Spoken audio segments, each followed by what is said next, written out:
దేవునికి స్తోత్రములు. మీ అందరికీ ప్రభు సన్నిధిలో వందనాలు తెలియజేస్తున్నాను.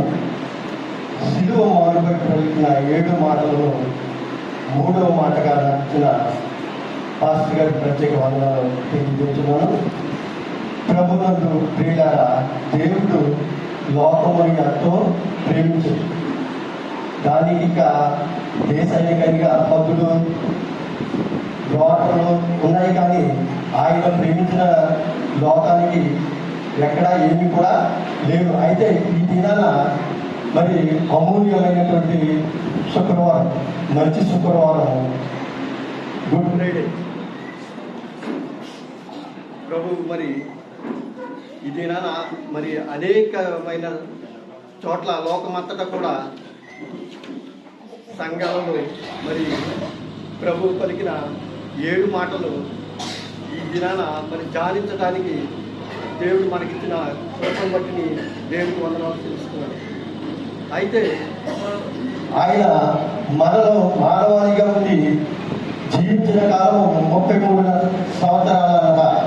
అయితే యేసు ప్రభు వారు సేవ ప్రారంభించి 3.5 సంవత్సరాలు చేసి ఆయన ఎన్నో అద్భుతాలు, ఎన్నో ఆశ్చర్య కార్యాలు జరిగించి ఎంతోమంది రోగులను స్వస్థపరిచారు, కుంటి వారిని నడిపించారు, గుడ్డి వారికి చూపించారు, పక్షవాతంలో గలవారిని లేవనెత్తి పరుగెత్తుకుని ఆయన నడవని సాగినప్పుడు పరుగెత్తుకొని వెళ్ళడం కూడా మనము పరిశుద్ధ గ్రంథాన్ని మనం చూస్తున్నాం. అదేవిధంగా ప్రభు వారు ఎన్నో అద్భుత కార్యాలు చేసినప్పటికీ ఆయన మన కొరకు, మన పాపముల నిమిత్తము ఆయన సిలువలో మరణించడానికి కారణం మన యొక్క పాపములే.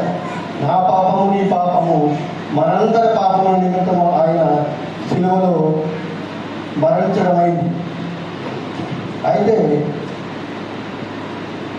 ఆయన తిరిగి మరి దేవుడు మరి మనకి ఇచ్చినటువంటి ప్రభువుని స్తుతిస్తున్నామంటే ఆయనను 3 కారణాలు మనకి కనపడతలేదు.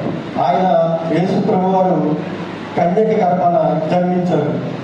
జన్మించి 33 సంవత్సరాలు మానవాలతో ఉండి 3 సంవత్సరాలు ఆయన సేవ పరిచయం చేసి మరలా తిరిగి ఆరోహణమైంది. ఈ 3 కూడా గొప్ప అద్భుతమైన కార్యాలు.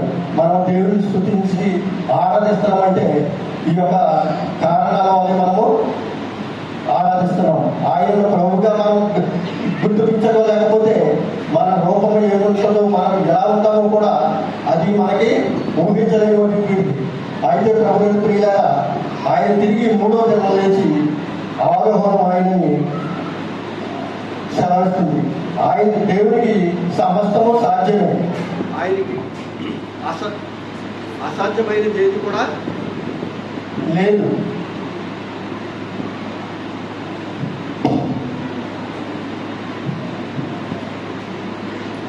అయితే ఈ దినాల ప్రభువుల ప్రియులారా, యేసు ప్రభువు సిలువలో పలికిన 3వ మాట యోహాను సువార్త 19వ అధ్యాయము 26వ వచనం.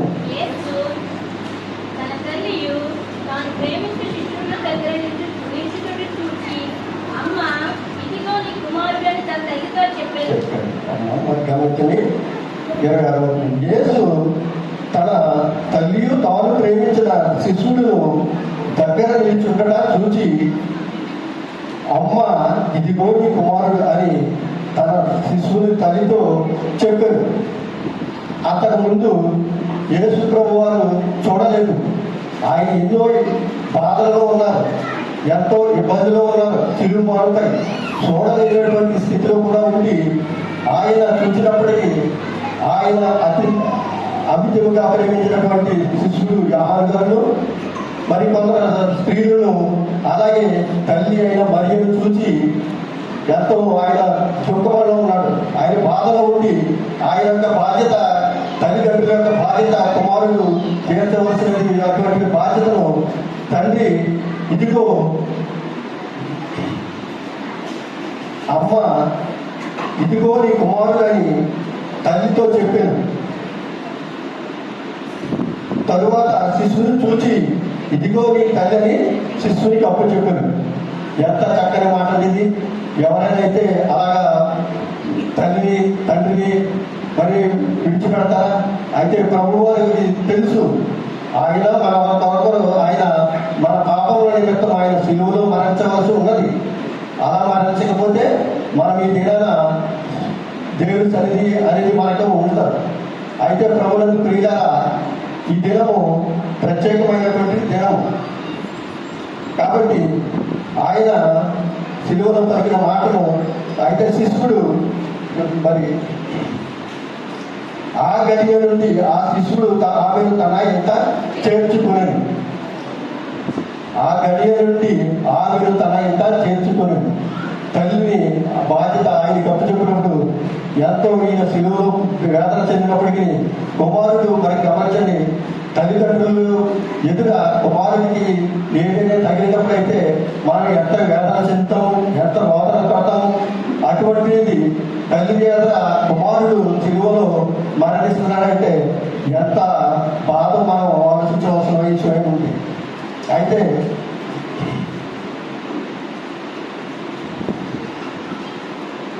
అయితే ఇక్కడ యోహాను సువార్త 4:20 చూసినట్లయితే మరి సర్వదండి నేను చెప్తాను. అమ్మ మరి నా సమయం ఇంకను రాలేదు అని ఎక్కడంటే కాలంలో ఇందులో వివాహం జరుగుతున్నప్పుడు మరి ద్రాక్షారసం అయిపోయినప్పుడు అక్కడ తల్లి వచ్చి కుమారుడు అడుగుతుంది, ద్రాక్షారసం అయిపోయిందని. అయితే అమ్మ నా సమయం ఇంకను రాలేదు. మరి ఒక సందర్భంలో మరి యోహాను సువార్త 20:15 నేను చదువుతున్నాను. నా కాలము వచ్చుచున్నది. మరి ఒక సందర్భంలో అమ్మ ఎందుకు ఏడుస్తున్నావు, అమ్మ ఎందుకు ఏడుస్తున్నావు? చూడండి, దేవుని సమయం వేరు, మన సమయం వేరు. దేవుడు తగిన కాలమున ఆయన హెచ్చించును. అప్పుడు వరకు మనం ఆయన బలిష్టమైన చేతుల కింద మనం దీన మనస్సులోని ఉండాలని సత్యాన్ని మనం గ్రహించాలి. దేవుడి సమయం వేరు, మన సమయం వేరు. దేవుడు తగిన కాలం హెచ్చిస్తాడు. అప్పుడు వరకు మనము ఆయన బలిష్టమైన చేతుల కింద దీన మనస్సులోనే ఉండాలని సత్యాన్ని మనం గ్రహించాలి. అయితే మరి ఒక మాట, సిబియోలను ఒక ప్రవక్త ప్రవచనము తెలిపాడు. యేసు ప్రభు వారు తల్లి ఒక సందర్భంగా అక్కడ కలిసినప్పుడు ఆయన సిబియోలను ప్రవక్త యేసు ప్రభుని అక్కడ తీసుకెళ్ళినప్పుడు ఆయన ఒక మాట చెప్పాడు, అమ్మ నీ హృదయంలో నుండి ఒక ఖడ్గము పోగుతున్నది. ఈ మాట అయితే తల్లికి అప్పుడు అర్థం కాలేదు. అయితే యేసు ప్రభుని సిలువలో చూసినప్పుడు అప్పుడు ఆమెకు గుర్తు వస్తుంది ఆ మాట, ఖడ్గమంటే తల్లి. మరి కుమారుడు బాధపడుతున్నప్పుడు తల్లి మనం వింటాము, ఏదైనా బిడ్డ ఏమైనా ఆకలైనప్పుడు తల్లి మరి తల్లికి తెలుస్తుందని. అలాగే ఇక్కడ ఆయన మరియమ్మతో చెప్తున్నాడు, ఆయన సిబియోని ఒక ప్రవక్త అనమాట. అమ్మ నీ హృదయంలో నుండి ఒక ఖడ్గము దూసుకొని పోగులు. అయితే అర్థం కాలేనప్పుడు శిలువ మీద చూసినప్పుడు అర్థమైనప్పుడు ఎంతో బాధ ఉంది. తల్లికి కావాల్సినటువంటి అప్పగించడం కూడా జరిగింది. తన బాధ్యతను ఆయన నెరవేర్చుకున్నాడు ప్రభువు.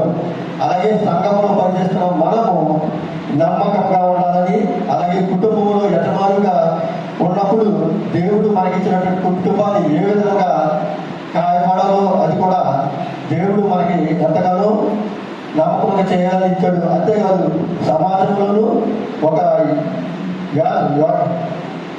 ఒక నాయకుడిగా పనిచేస్తున్నామంటే అందరికీ కూడా సమాధానంగా ఉండేటువంటి మనసు మనకిచ్చాడు. అయితే ఆయన పలికిన మాట మన తల్లిదండ్రులు మనం ఏ విధంగా చూస్తున్నాము. మనం ఈ వృద్ధాయితనంలో ఉన్న మన తల్లిదండ్రులు ఎన్నో ఇబ్బందులు పెట్టినప్పటికీ, ఎన్నో మాటలు అన్నప్పటికీ మనం తల్లిదండ్రులని దూషిస్తున్నామా? ఈ మాటలు ప్రభు వారి యొక్క ఈ సిలువ మీద పలికిన మాటలన్నీ కూడా మనకి మాదిరి చూపించిన మాటలు అన్నమాట. మనం ఏ విధంగా తల్లిదండ్రులు చూడాలి, మనం ఏ విధంగా నడవాలనేది నేనే మార్గమును సత్యమును జీవమైనని మాటలో ఆయన మాకు జీవం ఇచ్చి ఆయన మాట ద్వారా మనం నడవాలని ఆయన ఒక నడకను చూపించాడు మనకు మాదిరిగా. అలాగే ఇక్కడ మరి యెషయా గ్రంథము 53 అధ్యాయం 5వ వచనం చూసినట్లయితే మన దోషం నేను చదువుతానండి. మన దోషములను బట్టి నలగొట్టబడేను, మన సమాధానార్థమైన శిక్ష అతని మీద పడేను, అతడు పొందిన దెబ్బల చేత మనకు స్వస్థత కలిగాడు. గమనించండి ప్రియాల, మనం ఎన్నోసార్లు చదువు మన అతిక్రమ క్రియములను బట్టి అతడు గాయపరచబడేను, మన దోషములను బట్టి నలుగుబట్టబడేను, మన సమాధానార్థమైన శిక్ష అతని మీద పడేను, అతడు పొందిన దెబ్బల చేత మనకు స్వస్థత కలిగింది. యేసు ప్రభువు వారు ఈ దినాన మరి ఆయన సరిపోకపోతే ఎన్నో అద్భుత కార్యములు చేసి ఆయన మరి చనిపోయిన లాజరును కూడా లేవనెత్తి నెట్టినటువంటి దినాల బైబిల్లో మనం చూస్తున్నాం. అయితే ఆయన ఎక్కడ కూడా నోరు మీద పడలేదు. ఆయన ఎన్ని దెబ్బలు తరడాలు కొట్టినా ఇంతంతా నాగటి చాలు వల్ల దున్నపడినప్పటికీ కూడా ఆయన ఎక్కడ నోరు మెదపలేదు. అయితే ప్రభువారు ఇది మన కొరకు మొదటి మాటలో ఆయన చూసాము, తండ్రి వారు ఏమి చేస్తున్నారు వీరెరుగురు కనుక వీరిని క్షమించు. ఆ మాట మనము నేర్చుకోవాలి. మనము మన తోటి వారిని ఎలా ఉండాలో మనము క్షమించే మనసు మనం కలిగి ఉండాలని ఆ యొక్క మాట. రెండవ మాటగా మరి ఇద్దరు దొంగలు మరి ఉన్నప్పుడు ఒక దొంగ రక్షింపబడ్డాడు. అలాగే మనం కూడా మరి ఎన్నో అపరాధములు చేసినప్పటికీ ప్రభు సన్నిధికి మనం వస్తున్నాము, వెళ్తున్నాము, మరి ఆయన బలలో మనం పాల్గొంటున్నాము. అయితే మనం రక్షింపబడాలనే ఆయన ఒక మార్గాన్ని మాదిరిని మనకు చూపించి వెళ్ళారు. అయితే ఆయన పొందిన ప్రపంచత మనకు స్వస్థత కలిగిందని మాట తెలియజేసినట్లుగా మనం ముగించడం వస్తున్నాను. అయితే ప్రభుత్వ ప్రియుల మనం దేవుడు వాక్యం వింటున్నాము, ప్రతి ఆదివారం వస్తున్నాము, ప్రతి దినము కూడా మనం ప్రార్థన చేసుకుంటున్నాము. అయితే మనం చేయవలసింది ఏంటి? మనం ఆరాధన వల్ల మనం సమయం ఇస్తున్నాము. మనము దేవుడు వాక్యం విని ఆయన బలాలు పాల్గొనాలంటే యేసుక్రీస్తును సొంత రక్షణగా అంగీకరించాలి. అంగీకరించిన తర్వాత బాప్తిసం తీసుకోవాలి. బాప్తిసం తీసుకున్న తర్వాత ఆయన శరీరమును జ్ఞాపకం చేసుకుని రొట్టెని తీసుకోవాలి. మన కొరకై చిందింపబడిన ఈ దినము మన కొరకై చిందింపబడిన రక్తమును జ్ఞాపకం చేసుకుని ద్రాక్షరసం తీసుకున్నప్పుడు మన యొక్క అపరాధములు మన పాపములన్నీ కూడా మరి తొడగబడతాయని కడగబడతాయని దేవుని వాక్యం చెప్తుంది.